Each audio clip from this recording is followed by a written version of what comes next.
Olá, segundo os estudos do governo, o custo país pode ser reduzido em 1% do PIB com acesso rápido à internet, à rede mundial dos computadores. Esse mesmo estudo diz que um cidadão que tem acesso à internet usa 4 vezes mais os serviços do governo sem ter que se deslocar. São argumentos como esse que fazem com que o governo crie o Plano Nacional de Banda Larga, que pretende até 2014 oferecer em todo o território nacional o acesso rápido à rede mundial dos computadores. Nós vamos conversar agora com o senador Antônio Carlos Júnior, democrata da Bahia. Ele que faz parte da Comissão de Ciência e Tecnologia aqui do Senado Federal e que tem críticas com relação a esse plano, não é isso, senador? Sim, eu tenho efetivas críticas em relação ao plano. Primeiro, por ser um plano estatizante. Na verdade, o setor de telecomunicações foi privatizado e a sua privatização gerou ao país um desenvolvimento enorme no setor, tanto que nós hoje temos 190 milhões de celulares. Ora, isso faz com que fique comprovado de que esse setor opera melhor na mão da iniciativa privada e não do setor público. Agora, sim. Desculpa interromper, mas para ajudar o nosso telespectador, porque esse é um assunto bem técnico, quando o senhor está falando sobre a estatização, o senhor está falando da participação da Telebrás na atuação desse mercado da banda larga? Exatamente.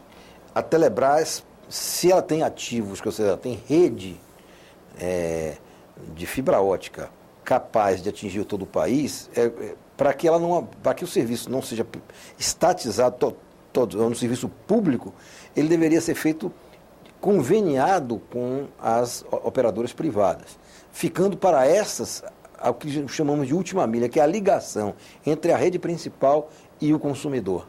Então isso deveria ser feito pela atividade privada, exceto em casos excepcionais onde essa atividade privada não tivesse interesse, que eu não acho que isso aconteça se o governo prover a sua rede de fibra ótica à disposição do setor privado. Eu acho que é melhor atuar de forma mais eficiente do que de forma estatizante, sempre buscando. O governo, aliás, tem tomado medidas recentes no caminho da estatização, como o caso do pré-sal, como o caso das operações de usinas geradoras de energia elétrica.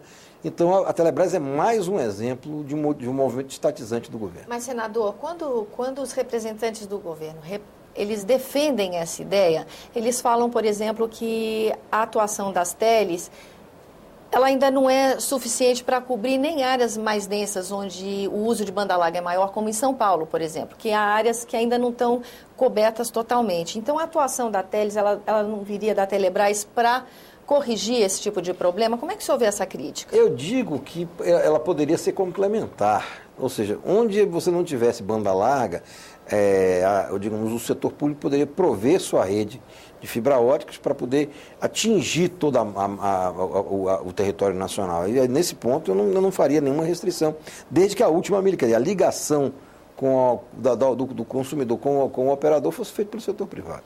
E a queixa das provedoras, que dizem que são inibidas as pequenas provedoras nos provedores na sua atuação, em função da presença das teles nesse mercado? O senhor acha que a Telebrás tem como resolver esse problema? Eu acho que isso, no momento que se houver um entendimento entre o setor privado e a Telebrás, nós teríamos, é claro, que salvaguardas para possibilitar que todos os players, todos os operadores desse setor fossem atendidos, inclusive os provedores.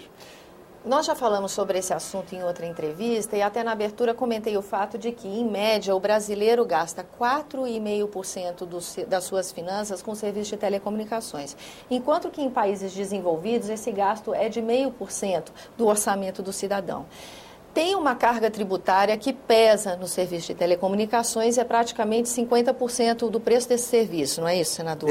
Chega a mais de 45%. E o governo precisaria desonerar esse serviço para torná-lo mais barato. Eu acho que aí mais competição levaria ao barateamento e ainda mais à desoneração. Eu acho que são dois caminhos que nós temos que trilhar. Um depende do setor privado, da competição, e o outro depende do setor público. É você diminuir a carga tributária sobre bens e serviços essenciais à população e tributar mais a renda. Esse é o caminho correto de uma reforma tributária ampla e justa. Bom, e nesse aspecto, sem a participação do Congresso Nacional, não há esperança nesse horizonte de que o problema da carga tributária se resolva, né? Não, porque o governo, ele tributa da forma mais fácil. Ou seja, onera produtos e serviços e... Por quê? Porque as empresas ficam encarregadas de arrecadar para ele. Então, é uma posição passiva do governo, quer dizer, ele não vai buscar a arrecadação e as empresas fazem a arrecadação para ele.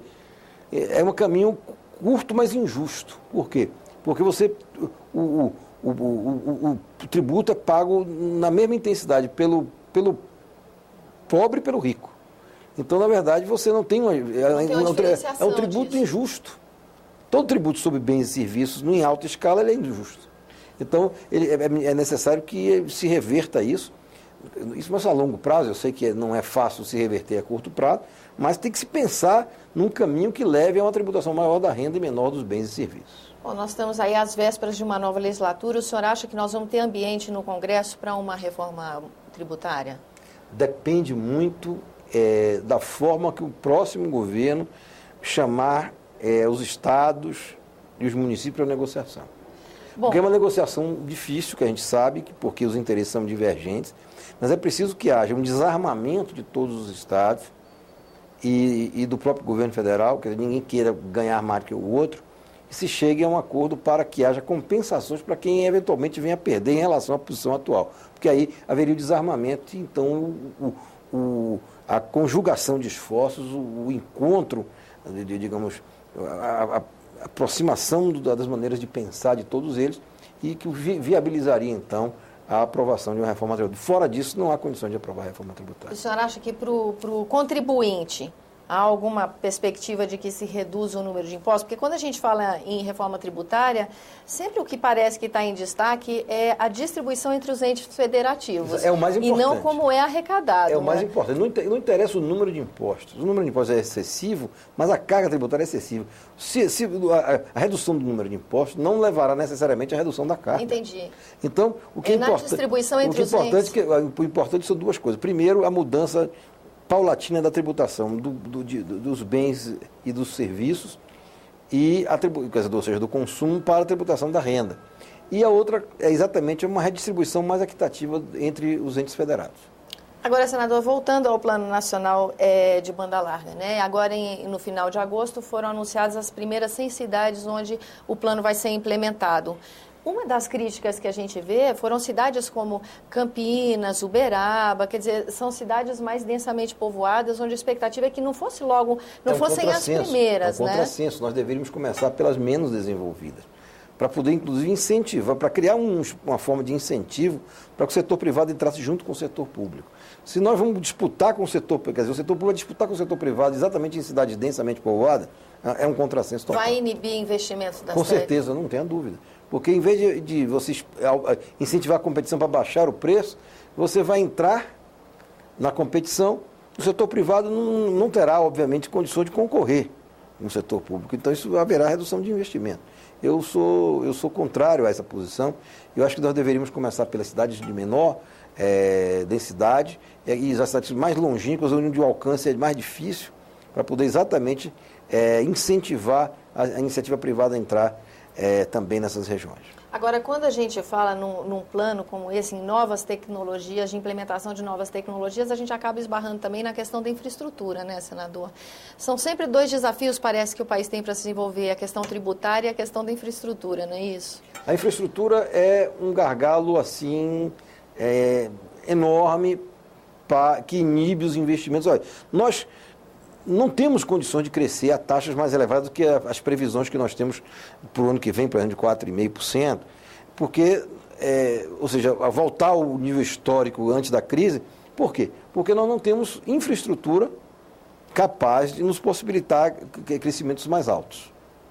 Então, o crescimento nosso fica limitado sempre aos gargalos e às fraquezas da nossa infraestrutura. Se nós não mudarmos a maneira de pensar, o setor público cortar mais gastos correntes, investir mais em infraestrutura e trazer o setor privado para investir junto com ele, através de marcos regulatórios estáveis, através de as agências reguladoras atuando de uma forma fiscalizando o serviço e não operando. Então nós temos que mudar um pouquinho isso aí, para poder voltar ao investimento público e trazer o investimento privado para que a infraestrutura se modernize. Por exemplo, a Copa do Mundo é um risco para nós hoje, porque nós vamos ter um desafio de infraestrutura que talvez nós não possamos cumpri-lo, ou então cumprir com sacrifícios enormes para o povo brasileiro, que seria através de um aumento de inflação ou então de um desequilíbrio de gastos públicos que levaria a um aumento de taxa de juros, por exemplo. Tá certo, senador. Eu agradeço sua atenção e sua presença aqui no nosso programa. A você que nos acompanha, também muito obrigada pela atenção. Eu sou Tânia Horman, falando para a TV Senado, Rádio Senado e suas conveniadas. E se você quiser entrar em contato conosco, por favor, nos escreva: www.senado.gov.br/tv.